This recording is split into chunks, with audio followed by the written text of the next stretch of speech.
మొగుళ్ళలో 4 రకాల మొగుళ్ళుంటారండి. మొదటి రకం ఇంట్లో అమ్మ, అక్క, చెల్లి, తమ్ముడు ఇలా ఎంతమందున్నా సరే, వాళ్ళు ఏం చెప్పినా సరే అండి గానీ, తన భార్య ఏం చెప్పినా, తను తప్పు చేయని, ఏం చేసినా సరే తన భార్యే కరెక్టు, తన భార్యే మంచిది, మిగతా వాళ్ళెవరు మంచోళ్ళు కాదు అనేసి భార్యకే సపోర్ట్ చేస్తాడు. తను ఏం చేయమంటే అది చేస్తాడు. రెండో రకం మొగుడున్నాడంటే ఇంకా ప్రపంచంలో ఉన్న ఆడవాళ్ళందరూ ఇంతే. మన ఇంట్లో ఉన్న అమ్మ, అక్క, చెల్లి కూడా అందరూ ఆడవాళ్ళంటేనే ఇలా ఉంటారు. ఆడవాళ్ళంటేనే ఇలాగ మారరు, ఎప్పటికీ ఒకలాగే ఉంటారు. ఎవ్వరిని నమ్మడానికి లేదు అన్న దిశలో ఉంటాడు.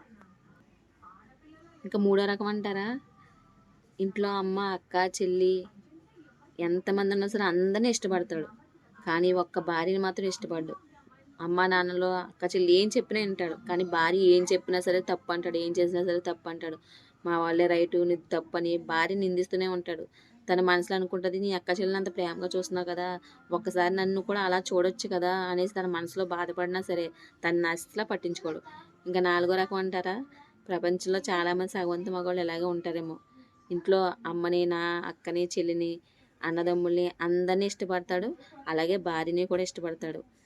నిజంగా ఇలాగా చాలామంది ఉండొచ్చు, ఉన్నారు కూడాని.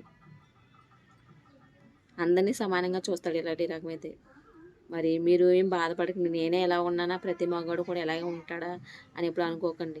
మగాళ్ళలో కూడా రకాలు ఉన్నారు. మరి మీ మొగుడు ఏ రకమో కామెంట్ చేయండి. మా ఆయన అయితే 4వ రకం. అమ్మని అందరినీ చూడాలనుకుంటాడు, భార్యని చూడాలనుకుంటాడు.